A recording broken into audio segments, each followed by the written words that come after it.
Okay, Coach Carr. So, What's up, buddy? Pittsburgh Wrestling. Good to see you. Good to see you again. Happy holidays. Give you some. Handshake. Yeah, the old handshake. Well, now that's legal still, right? It is. Okay. Fist pump is still, right? We'll do that. Okay, we'll fist It bump. is. But holidays coming up. Yes, We're at sir. the Pittsburgh Wrestling Club right now, December 22nd. You guys brought some guys and girls here to wrestle. Yeah, we have 2 young ladies wrestling, and then we have 3 athletes wrestling from the club perspective. Not technically anything affiliated with our Lock Haven University, but Town USA. So we're the RTC giving these guys opportunity. They want to compete, so we're excited. We're not going to stop them from competing. So.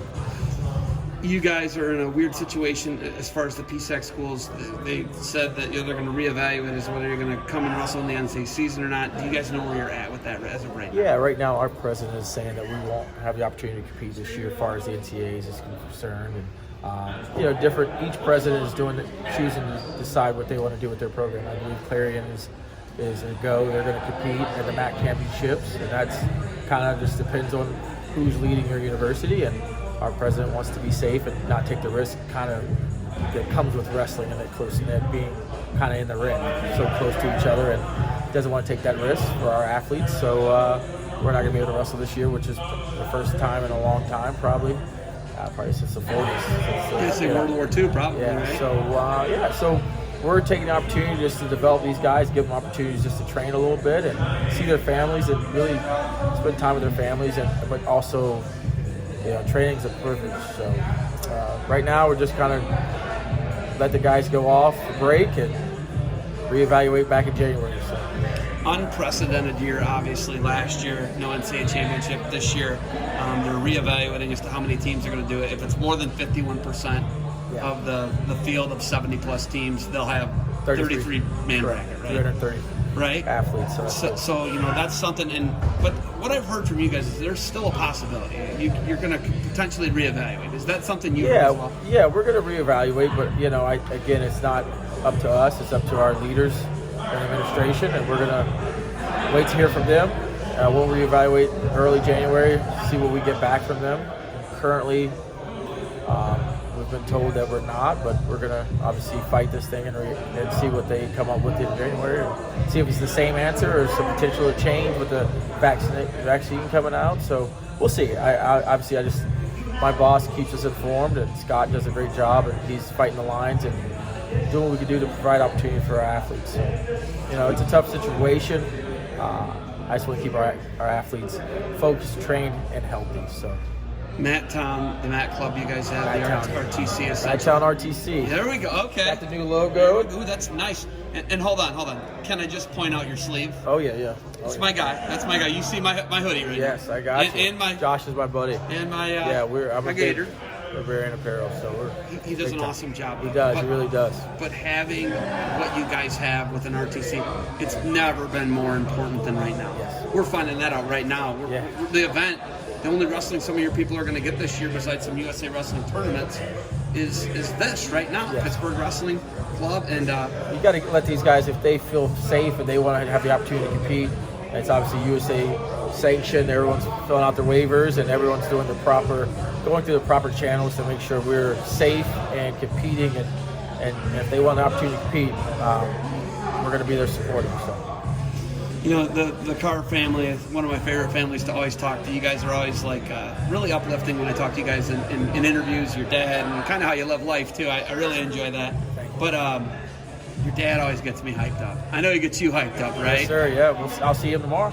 Tell me about what's up for the Carrs and the holidays.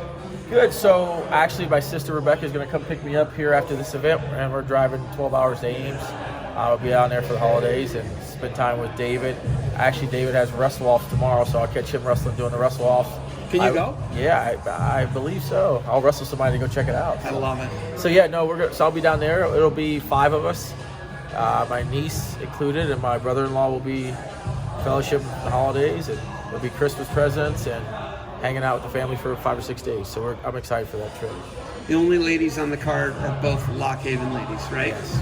you know, Keith really talked about that was something that he really felt was important to be inclusive. He has daughters. He believes that Pennsylvania has to sanction high school girls wrestling, but bringing the young ladies along, having them here, how important is that to you guys at Matttown, at Lock Haven to get? It's been great. It's good exposure for the young ladies.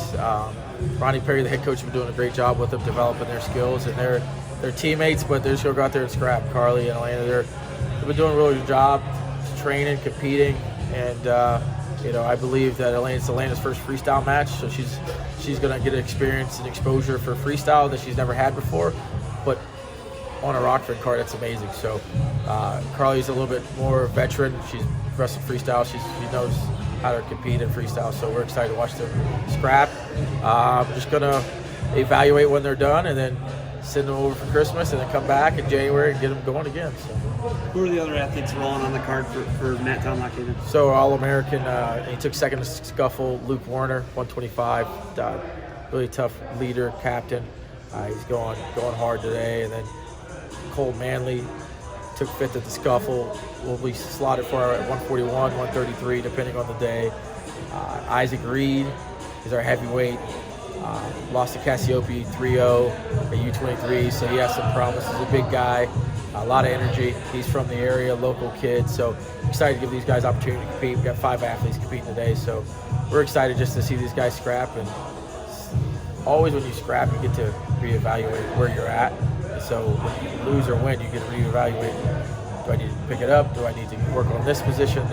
So we're excited to reevaluate after this event's done with these guys before their break. So another opportunity to compete. It's great. Rowan Robin, between the cars, Ames, Iowa. Who wins? I got DC, and I got second. I get second. Pop's going in there just yelling at us. So, you know, I think, yeah, DC's a man. He's strong. He's 21 years old now. He just training with Metcalf, St. John, that whole crew at Ames. They're doing a great job with him, developing his skills and developing his mind. So he's ready to go here in Nationals this year. So I'm excited for his opportunities. Wrestle-offs tomorrow. They compete in January. So I'll be coaching, but more of a fanboy and watching him compete since we're not be able to compete. So 5 minutes till weigh-ins. Yes, sir. Something that was like really special is your Uncle Jimmy passed away. He was one of the greatest high school wrestlers ever. One of the youngest guys to ever make a U.S. national team. Okay? The Carr family, the Carr legacy is incredible up here in northwest Pennsylvania. What does it mean to know that, like, this is where your family's from, an hour and 20 minutes up the road? I think Erie, right? Yes. The family's up there. Do you guys get up there much? And your Uncle Jimmy's one of the all-time greats to ever make, you know, a U.S. national team, Olympic team, right? I go back a little bit there. It's tough during COVID, right? You want to keep, like, my grandma's still alive, my dad's mother. So are you serious? Yeah, she's 91, I believe. How many kids did she have? 16. So she's still alive. Yes. So that's incredible. And still has it too. She still has her wit. So it's hard right now during COVID to go up there, but they're all doing well. We check on them on the phone, Zoom calls, FaceTime, and yeah, no, it's. Jimmy left a great legacy, obviously making the Olympic team in 1972 at 17 years old. Was on Dan That's Gale's amazing. team. It's still unprecedented. Yeah, yes? it's a blessing. I mean, he was an extraordinary athlete, and you know, he leaves a legacy. He had 4 kids. They all have kids, so he has a legacy of his own, and we honor that. So. Is your dad? Where is he in the 16 and the order? Number 11. He's 11. Where was Jimmy? He was number 9, I believe. There was the little. What was the oldest to the youngest? What was the age gap for all 16? Uncle Willie, he's probably 60. I would say 21 years or so, 20 years or so. Yeah. That is amazing. He's probably like 68, 70 almost. Yeah. And how old's your dad? My dad is 60. He's just middle of the road car, though. He's middle of the road car. Middle of the road, not quite the youngest. Not quite the youngest. 60, he's getting up there, but he still runs and trains, and he looks great. He's active. Yeah, when I see your dad, he looks like he's in great shape. He had knee replacement surgery that put him back about 6 months, but really? he's doing good now. He's air dining and running and in the sauna twice a day, I think. So I love it. All right, you got anything else for me, weigh-ins? No, hey, Matttown RTC is a great place to train, great place to live, and we're excited to move forward with our RTC. Coach, thank you for the time. Good luck to you guys tonight. No problem.